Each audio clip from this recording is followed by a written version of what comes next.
There is a particular kind of wound that leaves no visible mark. It doesn't come from being rejected outright.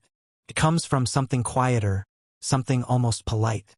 You got the call back, just not the first one. You were invited after someone else said no. You were loved, but you were never the reason someone stayed up thinking. This is the psychology of the perpetual second choice, and it reshapes the mind in ways most people never fully name. The brain is a pattern machine. Its entire job is to detect what's coming before it arrives. So when a child, or even an adult, repeatedly experiences being chosen conditionally, the brain doesn't interpret that as bad luck. It interprets it as the rule.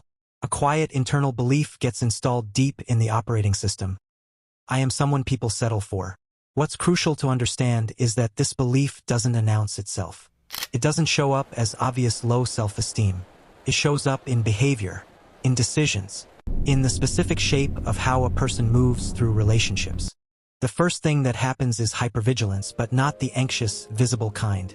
People who grew up feeling like the fallback option become extraordinarily skilled social readers. They notice the half-second delay before someone responds to their message. They feel the shift in a room before anyone speaks. They hear what wasn't said more clearly than what was.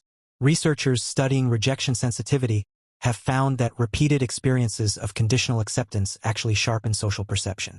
The brain, having learned that being deprioritized rarely comes with an announcement, starts scanning constantly, not out of paranoia, but out of learned necessity.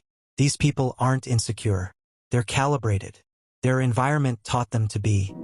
The second thing that develops is a very specific kind of strength, earned, not inherited.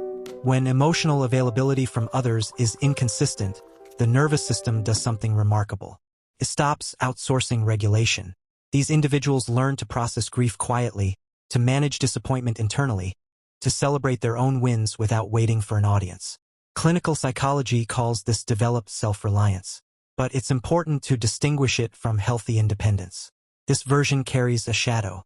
It isn't, I prefer doing things myself. It's, I stopped asking because asking taught me I wasn't worth the yes. The result is someone who handles enormous amounts of pain with composure, and who is almost never asked how they're doing because they look fine. They've made looking fine into an art form.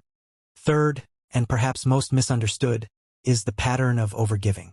Attachment researchers have documented this clearly. When someone's early relational experiences communicate you are replaceable, the natural adaptive response is to become impossible to replace. So these individuals give more than the relationship asks for. More time, more patience, more forgiveness, more effort. From the outside, it can look like generosity. From the inside, it is something closer to insurance. A form of love that says, if I give enough, maybe I won't be the one left behind this time. The tragedy is that this pattern often attracts exactly the people who are comfortable receiving without reciprocating, which confirms the original wound all over again. Fourth is the fear that almost nobody names correctly. People assume that those who've been perpetually deprioritized fear loneliness. They don't. They've already made peace with their own company. What they actually fear is something more specific and more devastating. Being quietly replaced. Being tolerated rather than chosen. Being kept around out of convenience until something better or someone better comes along. This fear doesn't make them clingy. More often it makes them preemptively small. They minimize their own needs. They avoid conflict. They accept less than what they want because asking for more feels like handing someone a reason to leave. They're not people pleasers because they lack self-respect. They're people pleasers because they learned somewhere early that taking up space is a risk.